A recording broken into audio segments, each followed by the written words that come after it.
So now I have the great privilege to introduce one of my very dear friends, Lindsey Cannon, up here to tell us one of her most intimate journeys she's had. Here you go. Thank you, Kelly. All right, so I talk with my hands, so this is going to be a challenge. You guys give me some grace with this tonight. I knocked the microphone over or whatever. I want to share a few things ahead of time. You guys hear me all right? Woo, that's a light. That is a light right there. So everybody talks about Neil. This is not about Neil, okay? So let me be... Said this morning in Sunday school. It's always about Neil. We're going to talk about me tonight.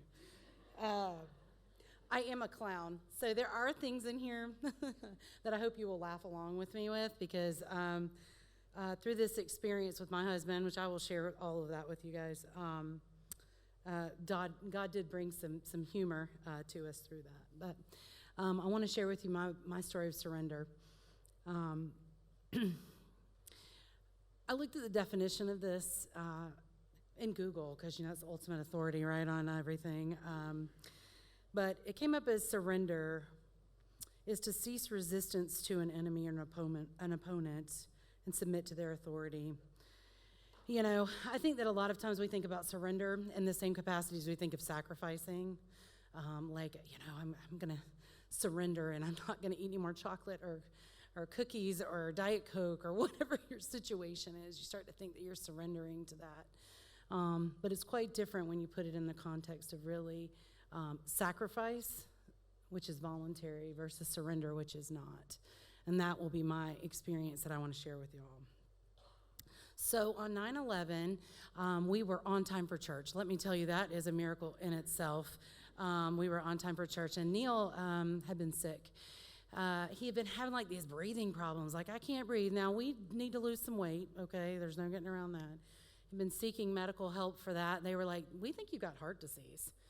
We think this is what's going on with you. So the morning of 9/11, we're on time to church, and he's like, I don't feel good. And I said, well, do you want to just go back home?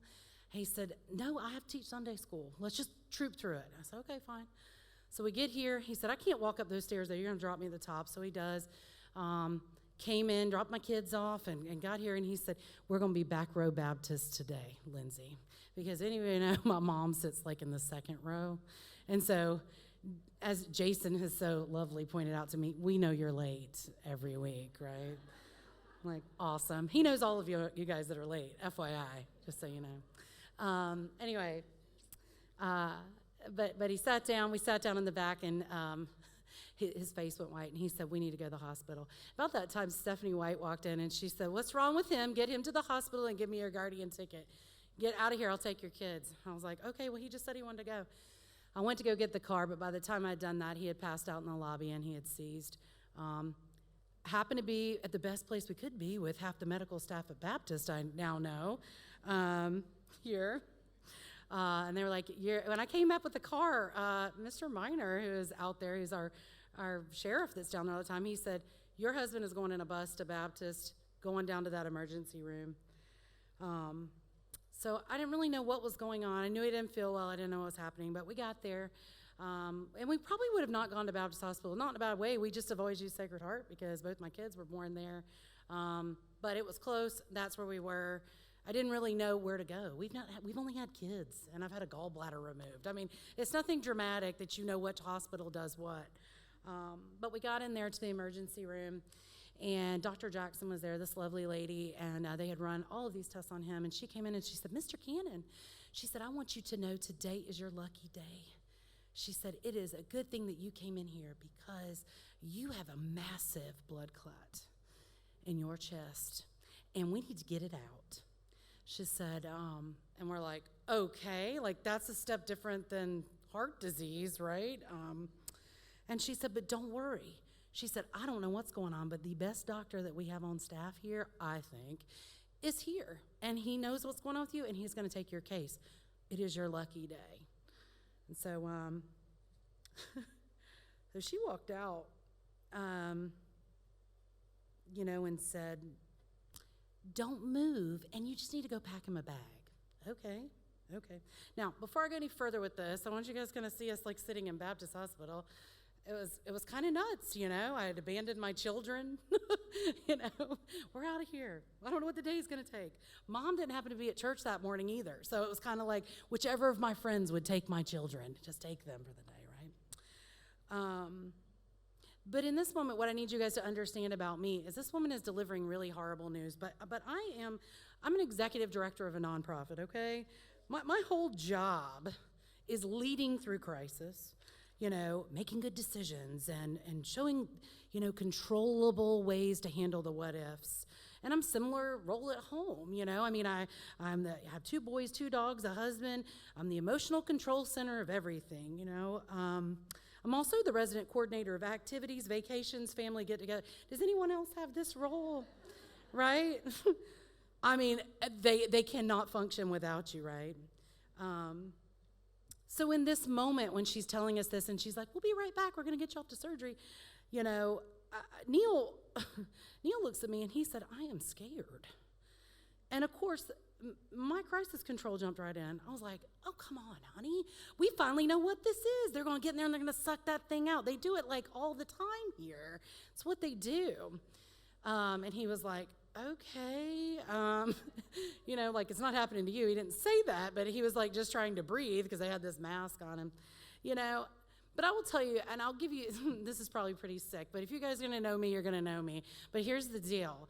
In this situation, I have a lighthearted moment because, you know, everything's going to be fine, right? It's going to be okay.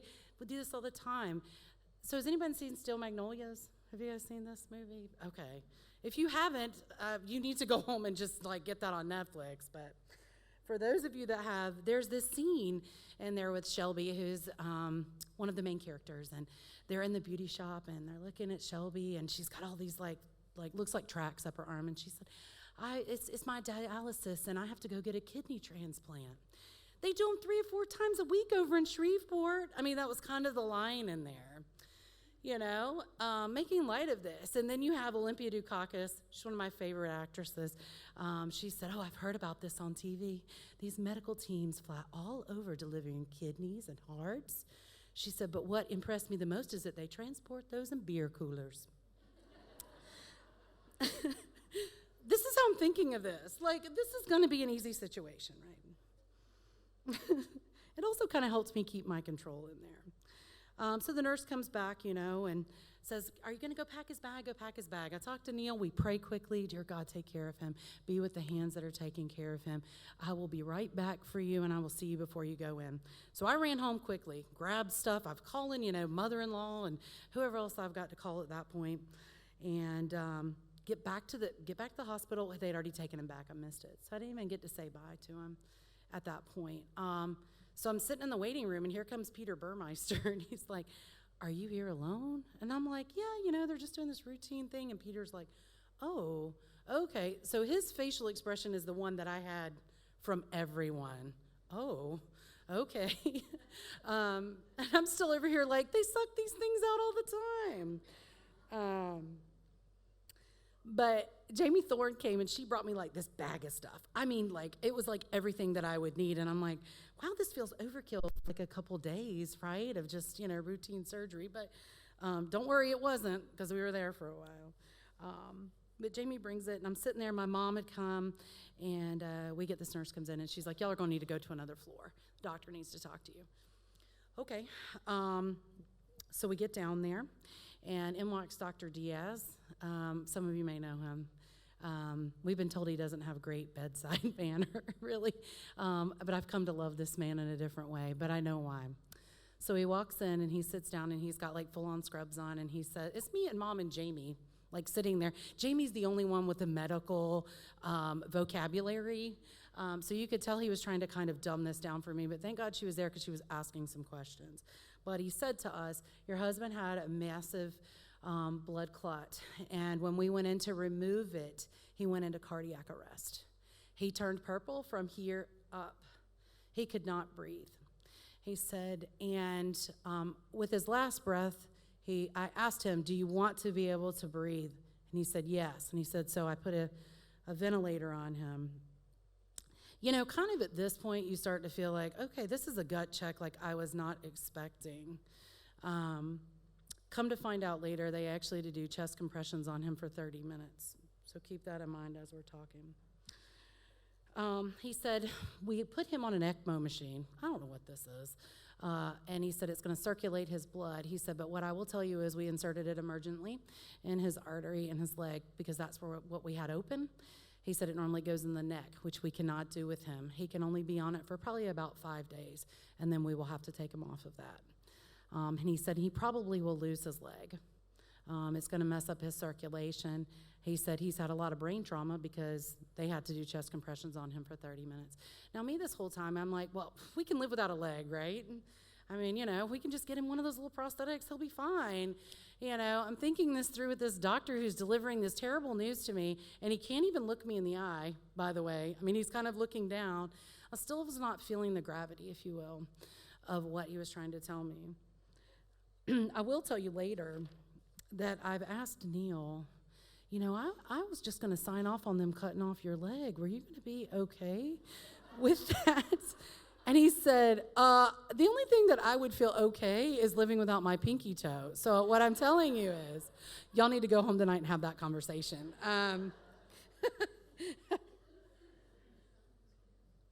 So at the end of this, he said to us, sitting there, I feel like Jamie asked some questions within there. I know I'm looking at my mom, and I've seen my mom cry once in my entire life, and she's crying, and I'm like, this is not good. He says, for a man in his condition, I will give him a 10 to 15% chance of living. He said, I'll go up to 30 maybe because he's my age and doesn't really have any other health conditions. 30% chance. And he said, but the rest of this is just really up to God. Okay, so I want to pause there. This is really up to God. Now I'm going to tell you that I'm a control freak. I'll go ahead and admit it. I'm a control freak over things, and I am the control center of everything. So just telling me we just going to leave this up to God was not an acceptable answer to me at that point. I heard that you were here on a Sunday morning. You are the best doctor they've got, and we're just going to leave it up to God. It didn't feel right.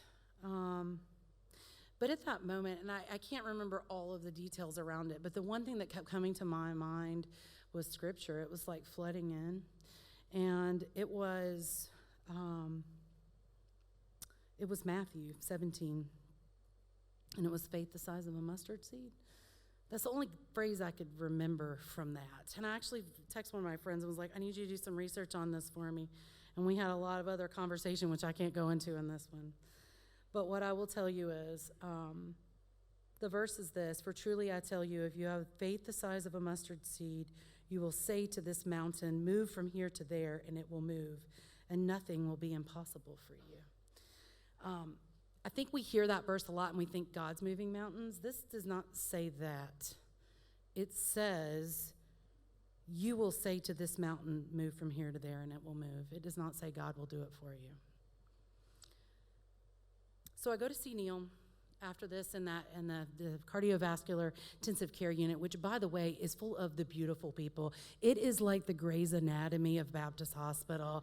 I'm just going to tell you, I'm like, goodness gracious. A lot of young, good-looking professionals up in here. I was looking a hot mess. I'm like, I'm going to have to start putting on makeup to come in here. Make sure I'm ironing my clothes. Anyway, but I went in there. Gosh, and he's laying in this bed, and he's hooked up to this wall of machines, and there's all these beeping and whirring, and people are working on him nonstop. And I'm looking at him, and what I expected to see was this residual purple, like the doctor had explained, or this ashen type person. But what I saw was what appeared to be my husband asleep in a recliner. I mean, his color was there, but he was hooked up to all kinds of stuff. Looked like he was sleeping, just taking a nap like he does on Sunday, like he did today as soon as he got back from Camp Baldwin. It was this ridiculous amount of noise going on in there. It was a lot of noise. There was a lot of people. And I stood there, and the reality began to kind of sink in for me. I started to understand the gravity of the situation because that was a lot of machines. And also I started to feel like I was in the way. I didn't really know what to do there. And the one thing that resonated with me from what Dr. Diaz said was not only that 30% chance of living, But he talked about that brain injury of being down and having to have those chest compressions for 30 minutes, and which didn't really scare me at the time. But what he kept saying is he's got to wake up. He just has to wake up. Okay. He needs to wake up. He looks like he's asleep. I've snapped at him a couple times to get him awake, right, in the recliner, and that's what he looked like to me. But there was no place in that room for me. I didn't really know how he was going to wake up, but that's what it was. I thought, he needs to rest. I'm just going to let him rest. And I started praying in my mind through this, and I've written a lot of this down, so I make sure I share it with you because it was really an important part of this for me. But I kept praying, God, take care of him. God, be with these caretakers. God, give me strength. And these sound like really solid requests, but they're very generalized prayers to me now as I look back over it. I didn't even realize what I really needed to do or say. It was just this series of just repetitive prayers and talking to God. Now, as the day went on, the Cannon family arrived. Susan and Fred, Neil's parents, and then Jared and Marcus, which are his brothers. Now, Susan's a retired nurse, and she was like cool as a cucumber. Even when I called her on the phone, I'm like, Neil passed out and had a seizure in church, and she's like, well, I'm going to pack my bag, and I'll be there, we'll be on the road within the hour. That was it. Okay, Nana. So, they get there, and she's like, okay, tell me what's going on. She's very calm, which actually calmed me some, too, to see that, because I knew she understood the gravity of it, and if she was not crazed in this moment, then I didn't need to be. But it actually just kind of reinforced for me that I could control some of this stuff, too, that I could work it out. Now, you kind of got the lay of what's happened there, but I want to talk to you about that week, the week before God did show his glory in a way that cannot be made up. And probably I will do my best to give justice to that. But there were three major moments, I think, or three major kind of themes for me during this week I think are really important for us as women who feel like we are the control center of everything, and really looking at our lives in that way. The first, I think, for me was God really speaking to me through Scripture. So I told you I had that one that just kind of floated in my mind, right? Matthew, faith the size of a mustard seed. But there were other things that happened that week. The first couple days, several of you texted me a picture that are in this room of the hospital that Neil was in. I think it was Monday, and there was a huge rainbow, a bright, brilliant rainbow over the hospital. It was awesome. And I was showing it to my kids. And William even said, who's my 10-year-old, he said, Uncle Jared, did you see the picture of the rainbow over the hospital? You know what that means? My dad's going to walk out of that hospital.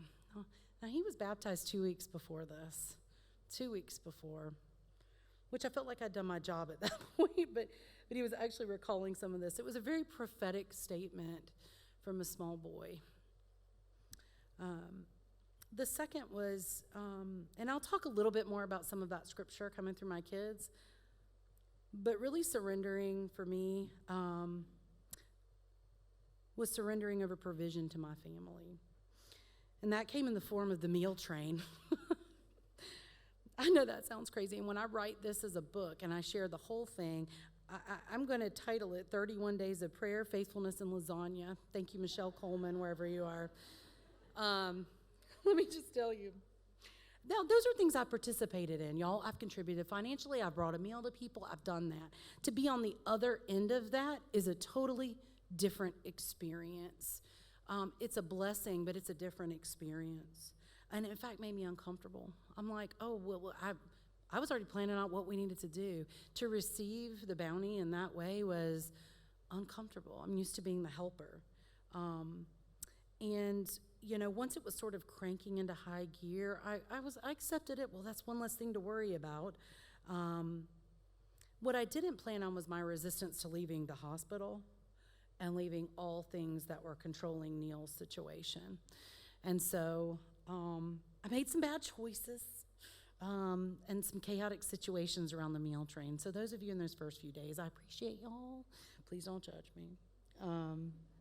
But I had to turn that over to my mom. I'm like, Mom, you need to talk to Mary Lee. Y'all got to figure this out. Like, I can't do it. Mom's like, okay, 'cause she'd been asking how she could help anyway, so that worked out. Thanks, Mom. But, I felt like a failure. This is something I'm supposed to do naturally, right? I'm supposed to be able to plan that. This may sound really simple to you guys. It was big for me. I had my whole family there, the entire Cannon crew living in my house, and I couldn't even figure out dinner. And I didn't want to leave the hospital. I didn't want to leave any of that. And all these people were pouring their hearts into homemade chicken parmesan lichelle. Good Lord, it's amazing. Baked ziti, like all of these Italian yummy good comfort foods. And I couldn't even bring myself to be there to receive that gift. I just couldn't. People are like, they'll understand. And I know that they'll understand, but it was not fundamental to who I am as a person to not be there to receive and say thank you. So I always thought how horrible these friends must think I am. But I've kind of let that go. At that point I had to. And my prayers changed during that time too. It became more, dear Lord, please bless the hands that prepared this for my family. Dear Lord, let them see my gratefulness even if I can't give it to them. It was a deep hurt not being able to show that thankfulness in that way. But it was an unraveling situation, and the basic needs had to be taken care of. But the other thing was my kids. People are like, they're after school. What do we need to do? Do we need to go pick them up? I mean, Mom was like, who do we need to go get them? And I'm like, I just don't even, somebody, go get them, you know? So I had really relinquished like that basic provision for my family and the care of my children. And I had to. But with dinner handled and the kids handled, I was able to kind of focus back on Neil because I was going to control that whole thing. You know, and those first couple of days, it was not good news. It was like, you know, he could have some significant brain damage. We have him on ice. That was shocking. On ice? What is going on? They're like, he's got this crazy fever, and that has to do with his brain damage. They can't control his fever. His oxygen levels aren't good. I kept hearing that. He still hasn't woken up. And I kept my kind of stoic approach to this, and although my heart thoughts were kind of going in a different direction, I had to kind of hold it together. And then that Tuesday was this event for work. As much as I wanted to be there, it was my event to host. It was an honor to my partners in the community. It was in this room. There were, 200 people coming. And I even thought to myself, like, how could I leave the hospital for just a couple hours to go get that done? Because I don't step out of my job. Fundamentally, who I am before Neil and my kids, I've worked in child welfare for over 20 years. I've worked my way up. I have worked crazy hours, crazy nights, seen things I would never repeat to any of you in this room because it would bring you to tears. But what I will tell you is I don't leave my job, and I don't turn it over to other people to take it over either. But I had to. I had to say, this is one of our biggest events of the year. Hi to my board chair and to Leah, who's in philanthropy, like, can you guys handle this for me? And they were like, we've got it. They had already taken it away from me before I even asked. But they all came up to the hospital to, like, lay eyes on me. It was my full team, my directors. And I had to look into their eyes, and you could see they were all trying to hold back the tears. And I told them all at that point, if Neil does not make it, this will fundamentally change me as a person, and I don't know that I could ever come back and do this job again. Something I've done now for, 23 years now? I don't think I could ever do it again. It was a real moment of surrender because I was handing it over to all of these people sitting across from me. Everything that I'd worked for, also part of our livelihood, handing it over. And I looked at Phyllis. So Phyllis Curl is the director. She's been at Children's Home Society for a long time. Phyllis is also married to Richard Curl, who is a local preacher. And so I looked over at Phyllis, and I was like, I feel like you may have the in. Do you feel like you could do a prayer for all of us today? She said, absolutely. Phyllis has beautiful prayers. But she said something in her prayer to me in there, which is another one of those ways God spoke to me, and I felt like fairly directly through Scripture. But this is what she said. Lord, send angels to encamp around Neil, that he shall live and not die. Now, I'm telling you this because I've not heard those words like angels encamp before, and it stuck with me. And, in fact, I texted her later, and she didn't respond to me till later, but what was that verse? It permeated my soul. I let them walk out, and I let my job go. I let my responsibility for provision of my children go, and I was sitting there. And I started talking to Miss Susan, Neil's mom, and she said, did Jared had been, like, deep in the Bible. This is Neil's youngest brother, like, deep in. He'd been reading some stuff, reading some things of the kids, like, interpreting things, helping us with some tough situations. And I read my Open Windows book, the one we can get here free. That's my little devotional in the morning, but Jared's like deep in the Word. And so is Susan. And she looks at me and she said, did Jared tell you about that Bible verse he's been reading? And I said, well, no. And she goes, well, it's Psalms 34. And she said, what is wild? She said, as he was reading it to me, I kept thinking, I have heard this like today. She's like, so I got my bookmark, I opened up my Bible to where I had bookmarked, and I'd underlined it. That is the same passage that I was reading, and we had not discussed it at all. And so we all kind of just looked at each other. I was like, wow, we'd all been praying, right? So God's speaking to all of us. And so I grabbed her Bible from her, and I started to look at it, and I read the whole Psalm 34. Let me read it to you. It says, I sought the Lord, and he answered me. He delivered me from all my fears. Now, that's the specific verse that Susan and Jared were reading together. But as I looked down at it, I read the rest of it, and let me read it to you. Those who look at him are radiant. Their faces are not covered with shame. This poor man called, and the Lord heard him. He saved him out of his troubles. The angel of the Lord encamps around those who fear him, and he delivers them. So within hours of Phyllis's prayer, I've got this in the Bible in my face in a way I cannot ignore. And I will tell you, it was the first time I thought, now God is talking back. I'm used to talking to him and putting it all out there. I usually don't get like a direct response, but there it was. And I went home that afternoon, and it was one of those, like, I was exhausted, and I laid down on the couch. My mom was sitting there, and Wesley came up to me, my 7-year-old. I think I had my head on a pillow. I was so tired, and he came by, and he put his hand on my face like this, and he said, Mom, be strong and courageous. Miss Dale, I don't think Miss Dale's here, but thank you, Miss Dale. That is a direct product of her teaching down in the Sunday school department. It was such a beautiful statement to me.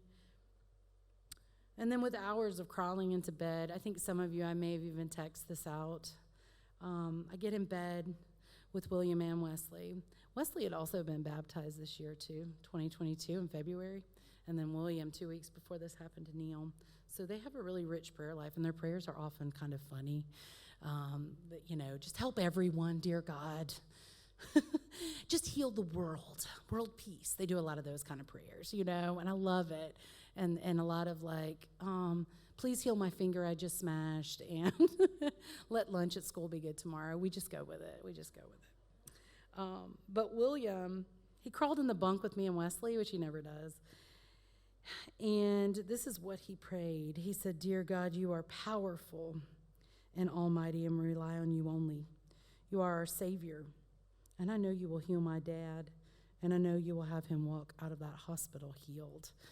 That was Tuesday night, and I'm like, that is a pretty bold prayer for a 10-year-old.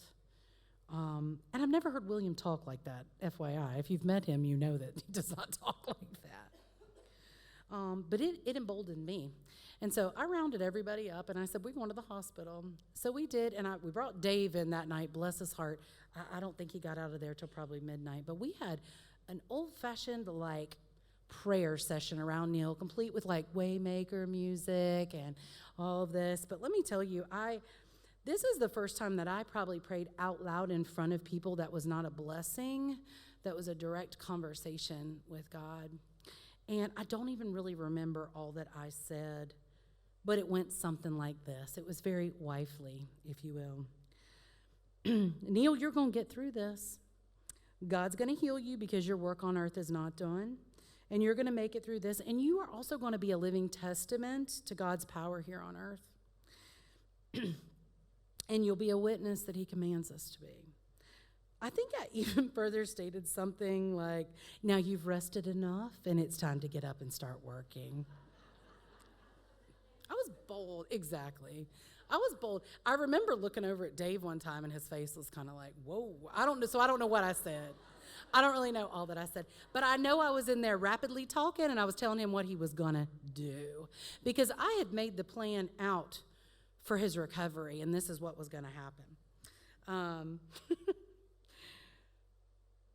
See, things weren't medically changing for him. All I was hearing was like negative stuff, right? And I'm like, God is going to make this happen. It's going to be fine. It's going to be fine. They do 3 or 4 of these a week in Shreveport. This was my feeling at this point. So I felt good Wednesday morning because my kids had prayed hard. I had come in with the boldness that I needed to. And I just knew the situation was now being handled. But I was really emboldened to talk to God in a different way. I'd always pray for your will to be done. Please be with me. Lay out the path and I'll follow it. My prayers had radically changed. I was like, I prayed for this man and was single for I don't know how long, and you brought him and now you're going to take him from me? You're going to leave me with 2 kids? I'm not a godly man. I'm a godly woman, and they need a godly man to raise them. This is what you're going to do to me? These were the kind of conversations I was having. I don't think I've told anyone that, so just so you guys know. He did come back in scripture around this sort of stuff. But I made some promises too. I made a lot of promises to God and what I would do if he blessed me, in the way that I needed him to. So that morning, as I'm pulling into the church, I'm emboldened by William's prayer, but I was trying to remember the verse that Wesley had said. Like, what did Wesley say? Like, I could feel him touching my face. I could see the whole scene, but I could not remember what he said to me. And I was, entertaining, talking to people, all the way up in the sea, just figuring out what was going on with the medical staff that morning. And Jessie Espinoza walked in. Now, she goes to our church. She's in our Sunday school department. I didn't know Jessie worked there. And just FYI, I don't know what a lot of you do for a living, because my connection with you is this family of God here. It's not about your job for me. So I really don't even ask you. So if I was supposed to, I'm just letting you know, please don't take anything weird about that. I just want to know you for you, not your job. So I didn't know Jessie worked up there. So anyway, she comes up to me, and I saw her briefly the first day Neil went in, and she said, hey. And she gave me this big hug, and she was like trying not to cry. And she said, listen, she said, I don't know what to say in a lot of these situations, Lindsey. She said, but I want you to just hold on to this for me. And she handed me this envelope, and I opened it up. It was the back side of the envelope, and it is this beautiful handmade lace cross. And she said, just hold on to that for me for a while. And, oh, Jessie, you are so sweet. I can't believe you did this for me. This is really sweet. And I put it back in because there was all these medical people walking around. And I closed it. When I flipped over the envelope, it said, be strong and courageous, Joshua 1:9, stamped on the front of that. And I'm like, okay, I hear you. It was exactly what Wesley said to me and that I couldn't remember. And he put it in my face from a friend that just happened to plan that out in the morning. The timeliness of the gift that he was giving me at that point and speaking to me. I went back and I read the rest of the verse. And it says, have I not commanded you to be strong and courageous? Do not be afraid. Do not be discouraged, for the Lord your God will be with you wherever you go. And I will tell you, I needed him that night because that night was rough. We had our second meeting with Dr. Diaz because, he had only talked to me and Jamie and my mom. He had not talked to the entire Cannon family. And by the way, Jessica, my sister-in-law, is a nurse, and so is Susan, his mother. So I figured they would have some questions or whatever. I didn't know what was going to happen, but he pulled us in and he gave, the whole story again to them. And he reiterated with us that Neil was non-responsive and that he needed to wake up. And he said he couldn't leave him on ECMO machine anymore, that he would stroke out. That was the risk. Where it was in his leg, there was no filter through the lung, so it would go to his head if there was a blood clot, and it would kill him for sure. And if he had any chance of living, they were going to have to just pull him off this machine, and he was just going to have to survive it. So that's what was going to happen as of Friday, according to them. And he, of course, reiterated, this is up to God. But, for me, I'm sitting here going, okay, I get that, Dr. Diaz, but you've got him on a paralytic. You've got him on a sedative. How's he supposed to just wake up? What's supposed to happen? How's he supposed to just wake up? So we left with heavy hearts. Now, he had busted my bubble of emboldenedness that I'd had all day long and feeling good. But I held on to that because I'm like, doctors don't know everything. That was my thought there. Doesn't know everything. So that evening, Marcus, Neil's middle brother, 2 of his friends came down. There is Andy and Kevin. Now, these are 2 really amazing friends of his, and I've met them multiple times. But they came to our home, and one of the things that we did every night was go just sit on our back porch, get the kids down, and go sit on the back porch and just talk this out, right?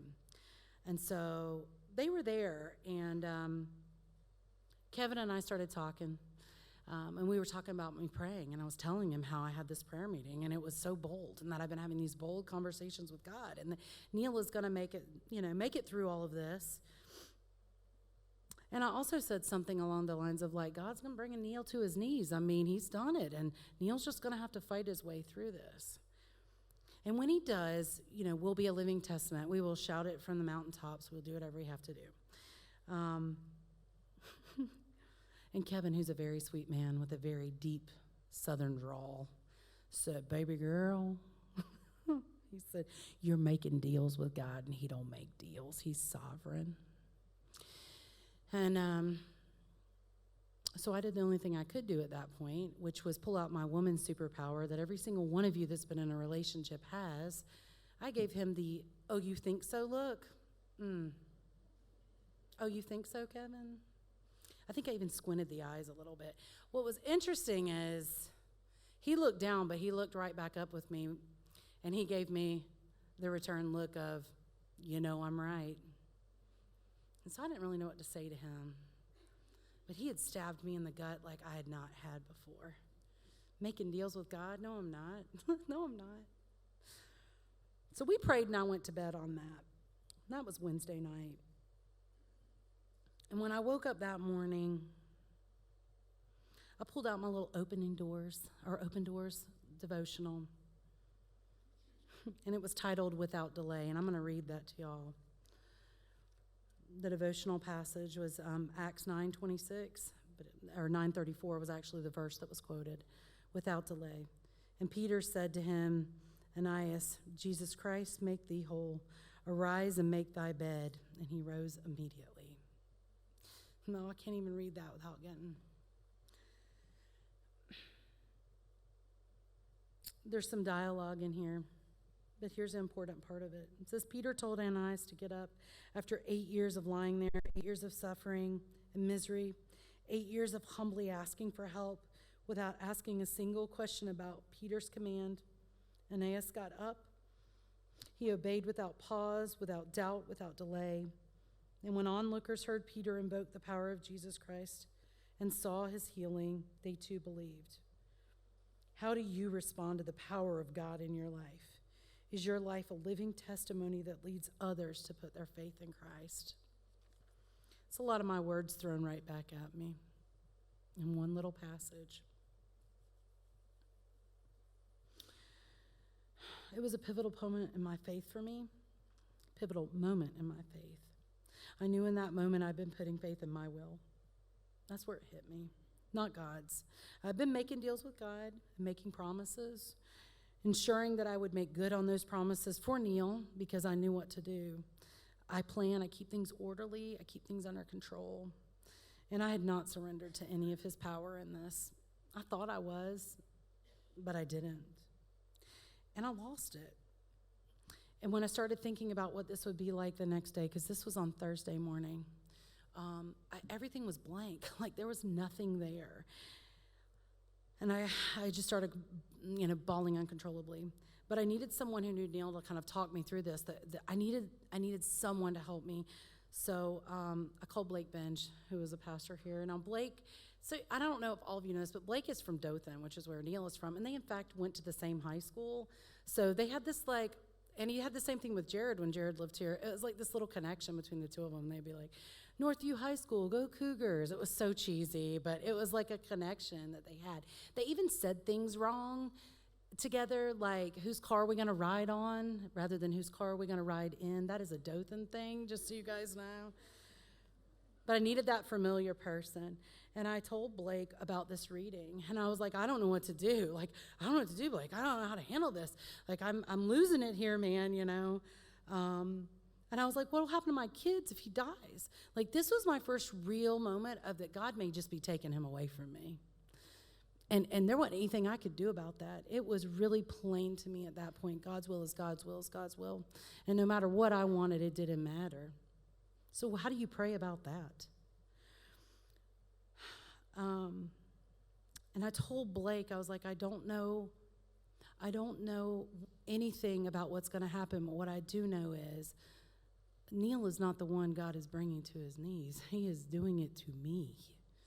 This was about me. Neil didn't feel anything. He was comfortable. I mean, sort of. I mean, he had to have stuff attached to him, but I mean, he was pretty comfortable.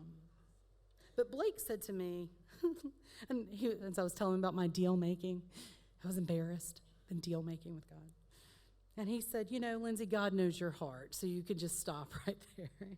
He said, God is sovereign. He said, but nothing in the Bible says you can't pray for God's will to be what you want it to be.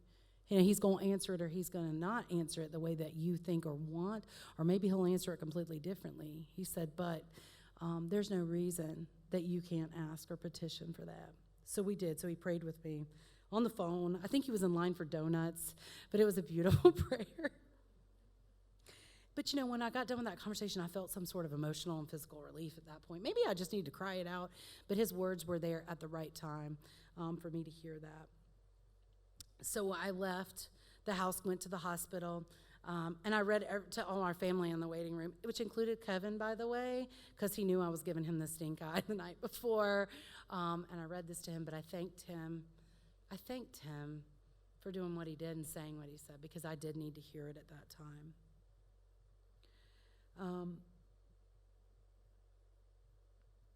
I went to Neil's room after that, and I read the passage to him, and I told him this. God's will is the only thing that matters in this situation, Neil. I said, I can't heal you, and I can't wake you up, but I can pray for God to do what's best for all of us. And I did tell him I couldn't imagine my life without him, and I told him if he saw heaven, which I thought maybe he did, and he spent any time with God, I knew that there was no choice to come back here. Why would you want to come back here? And then he needed to stay there, if that was what needed to happen. But I told him I couldn't plan anything anymore, and I'd be in the waiting room. Now, if he pulled through it, I'll do whatever I need to do. But I had nothing past Friday morning in my mind to even think through. It was gone. It's like a blank slate. So I went in the waiting room. And as the day wore on, you know, we kind of figured out it was like our last night that he would be alive, because the plan was set in motion that 9 a.m. the next morning, they were going to take him off of ECMO. And they were just going to let him live or let him go. I was prepared to fight, though, by the way. I didn't know what I was going to fight or ask for. I didn't even have the language, but I was going to try to fight. But we got the kids to bed, and so Jared, Jessica, and I, Neil's youngest brother and his wife, Jessica, all came to the hospital together. And there was a nurse there. His name was Tony. This is like an angel of a man. He's an amazing man. There might be a picture of him somewhere up there at some point. But he told us what I feel like is the real of what's happening. He said, listen, I need to prepare you guys for tomorrow. We have taken Neil off this ECMO machine today to test the situation. We turned it off to see what would happen. And when we did, he lasted about 10 minutes, and then he started going downhill. He said, so we turned it back on. He said, and I'm telling you this because we don't expect things to be much different tomorrow. He said, now, I've worked in, trauma for like 30 years. He said, I've seen God do a lot of really amazing things, and that could happen.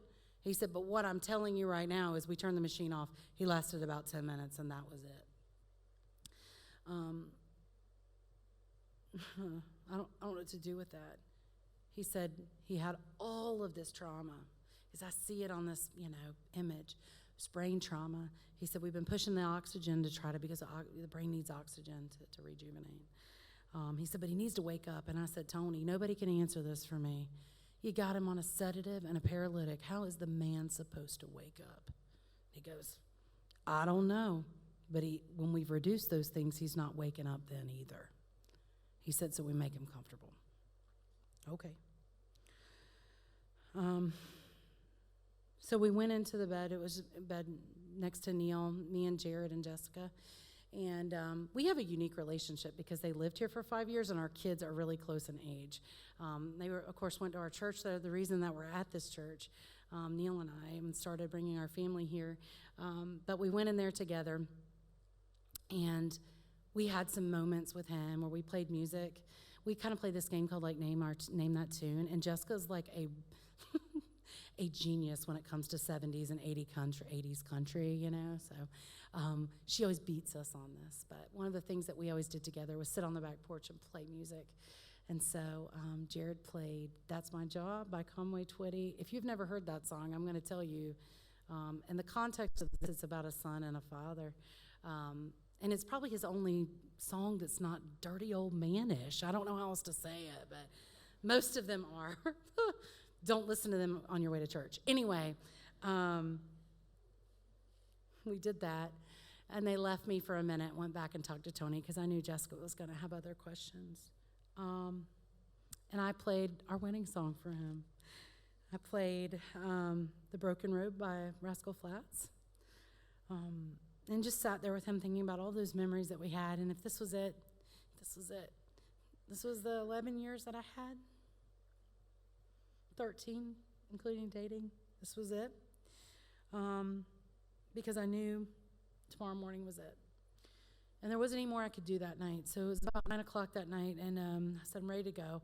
Jessica said, okay. So she went back in, and I saw her like leaning over Neil and whispering in his ear. And she's short, so she had to like get up on the bed. But she was whispering in his ear. And then we left and went home and did what I told you we do, is just sit on the back porch. And we were sitting there looking at each other, and she said, and Jessica's very stoic. She said, I'm only going to say this one time, and then we are not talking about it again. If this doesn't go the way we want tomorrow, there are survivor benefits for Neil, and we've got that all handled, and you have nothing to worry about. But now we're not going to talk about that again. I said, okay.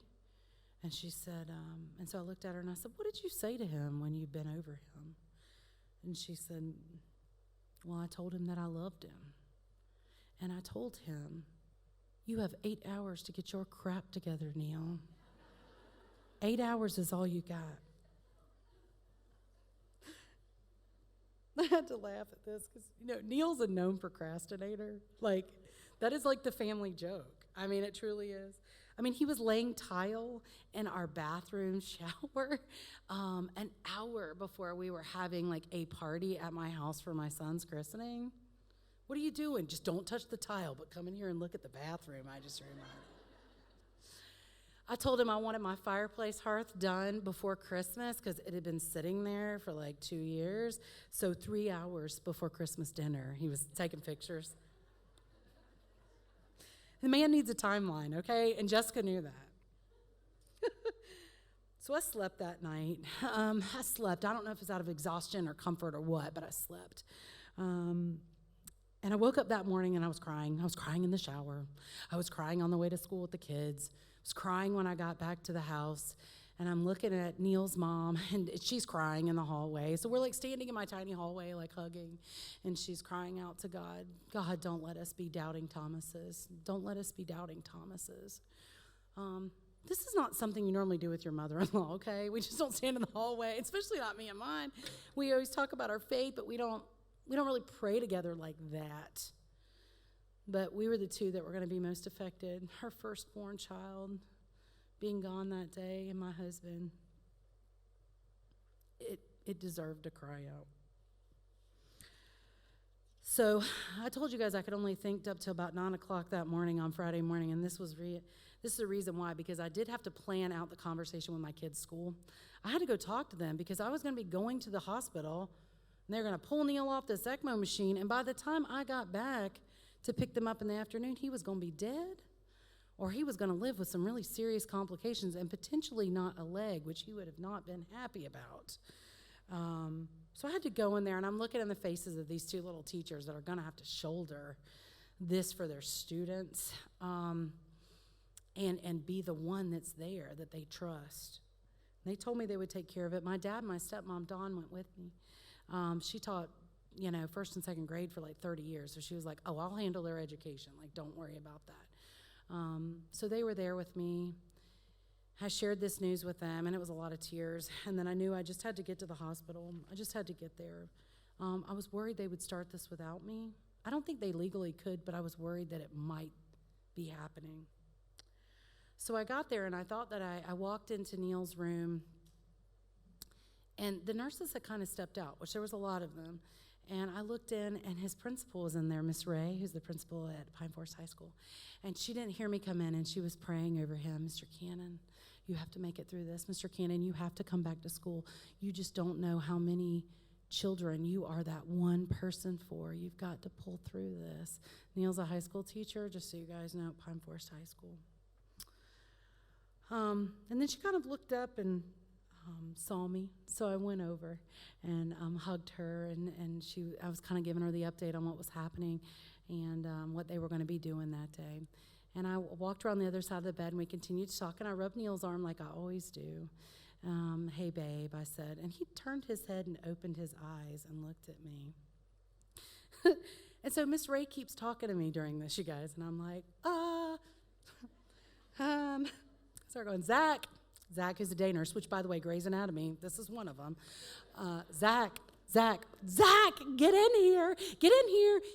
And he was like, okay. And I said, he's like opening his eyes. I'm kind of freaking out. And he was like, I said, why didn't you tell me? He goes, well, you've been talking the entire time you've been here. I haven't been able to get a word in edgewise. He said, what is happening? He goes, well, he started doing this.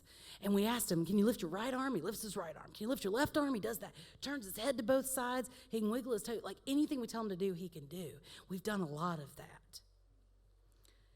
And he said, we're like ducks on water, Miss Cannon. I said, ducks on water? What does that mean? He goes, it means our feet are moving 1,000,000 miles a moment, but we're trying to look calm on the outside. I said, why? And he said, because we didn't have anything to do with this. We didn't wake him up. This is something different. He's like, God's here. So at that moment, I'm standing here. I look over. Miss Ray is still in the room, y'all. Forgot she was even there. And she goes, excuse me, has this not been happening the whole time? I said, no, he's been non-responsive this whole time. Like, he's like responding and doing what we ask him to do. And she said, okay, Mr. Cannon, we'll see you when this is all over. And she tapped him on the foot and left. She's still like, I don't even remember. She's like, I remember him doing it. It's funny. So next in was Dr. Diaz. Now, we've had these 2 conversations with him where the man has like pulled down his mask and given us like he's not going to live, speech. And so he comes in, but he keeps his mask on this time. But he's like this. Like, I don't know if y'all can see my face, but he's like smiling. You can know how the smiles are under the masks. And he's like, let me tell you about this morning. Tells me about Neil being able to do all these commands. And he says, well, I know we've been talking about pulling him off the ECMO machine, but like I want to put him back on it. And I said, okay, like where it is? He's like, no. I want to pull that out, and then I want to put it in his jugular. That's the way it's supposed to be. Okay. And he said, and we're going to do some stuff. He just said stuff. Maybe that was dumbing it down for me. It was wildly experimental, FYI. I did not know that at the time. He was almost giddy, though, as he was talking about it. But he said to me, with a smile on his face, this is still very risky, and he can still die. I said, okay, so I said, so let me just make sure I understand my options, because the whole Cannon family is looking at me, right? Like, I have to make this decision. I said, so what you're telling me is if we take him off the ECMO machine, he's probably not going to live because he needs more time on that. If you tell me if I leave him on it, he's going to stroke out and die. Or if I let you do this super, like, whatever you're going to do, remove it, put it in the other spot, he could still die? And he said, yes. Okay, well, what do we need to do next? They're like, sign the consent. I'm like, okay. So I signed the consent, but I'm going to tell you. God put a third option where there were only 2. No one talked about a third option. That was not even in my mind, and I will tell you right now, that's why he blocked out anything in the future I could ever see past 9 o'clock, because he knew if he gave me any inkling of what was coming my way, I would start planning it, I would start preparing, and that would be me not relying on him. That would be me relying on me. The funny twist to all of this in that moment where I'm realizing God has stripped me of every bit of control I could possibly have in my life, and he did it very intentionally. I'm standing here watching these people getting ready to take Neil in for this procedure, and I want like that one last minute to just pray with him and tell him, we have the sign that we need. I knew from that point forward, whatever was going to happen with Neil, God could have taken him anytime he wanted, and he didn't bring us this far or put me through this, put all of us through this, to not hear the cries of his people. He did not. But I look over and there's another sweet young nurse. Now, she's really cute, little blonde hair. She had this like little gold necklace with her name on it. I think it was Allison. She was so cute. And I said, how are you, Allison? And she said, it's been a great day here. She said, you won't believe it, like 5 a.m. this morning, he just woke up and started doing all of this. And so I just kind of looked at her and I said, 5 a.m.? I want y'all to know that is 8 hours on the dot from when Jessica told him he had to get his crap together. 8 hours on the dot.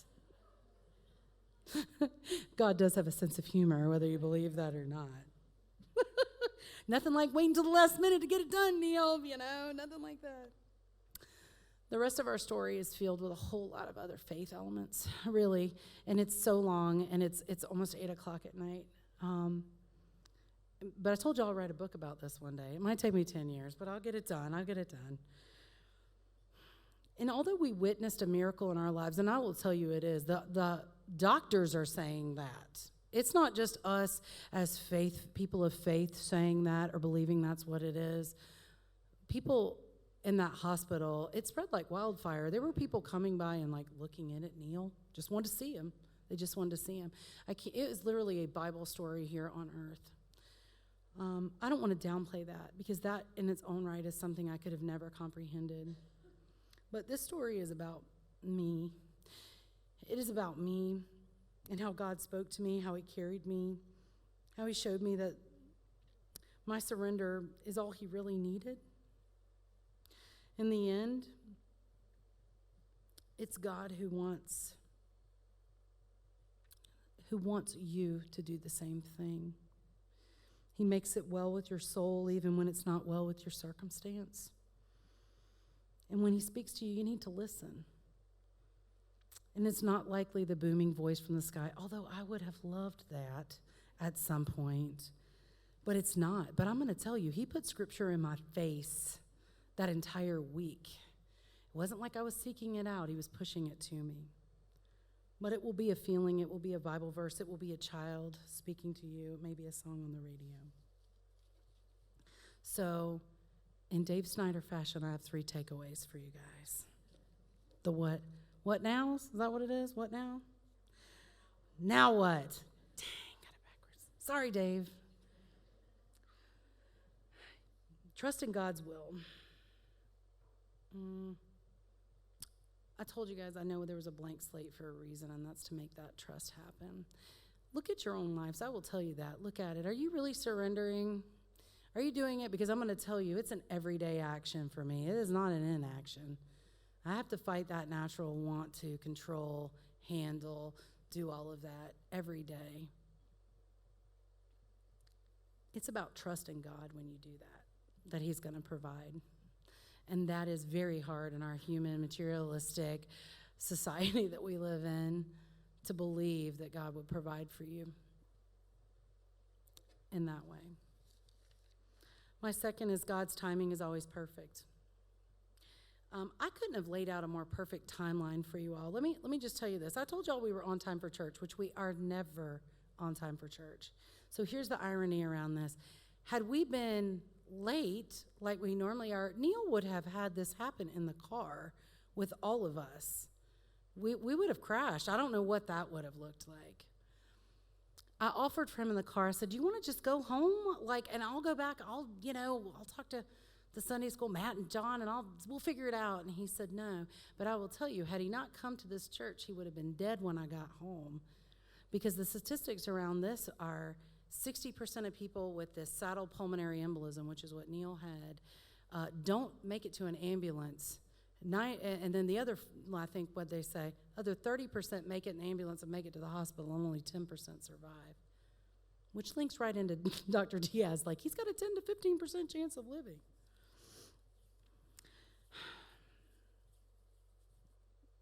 That was perfect timing to have him here, to have Dr. Diaz at that hospital. The systematic breaking me down throughout the week, it was all perfect timing when I needed to hear it. So I would be at a place of unknown and God would reveal his glory to me. It was very scripted. You can't make that up, and it's not a coincidence. My third point for you is this: God is here with you. I know we always think of him. Maybe some of you have deeper faith around this. I always thought of God as someone in the sky, right? He's there, he's listening, he cares for us. We hear all this. We know what Jesus did on earth. But I think sometimes we think about our faith, or at least I do, as a control mechanism too, wanting to control that. Really what it is God wants to carry you, but you got to let him. He wants to have an intentional relationship with you that's not just in tough times. And I don't think it calls us to show inaction, but rather it's really about intentionally listening, feeling, and being present with him, and boldly speaking to him, sharing your thoughts. He knows them anyway, so you might as well just go ahead and say them, you know? And I will tell you this: if you haven't accepted Jesus Christ into your life, or you know someone that has not, a family member that has strayed, people that are not engaged in church, do not have a corporate family like we do here, I'm going to tell you, do not delay in inviting them, witnessing to them, talking to them about God's glory, because tomorrow is not promised. I think we think of that lightly, but I will tell you, there was nothing in my mind that thought September 11th, 2022 was going to go the way that it did. But it did.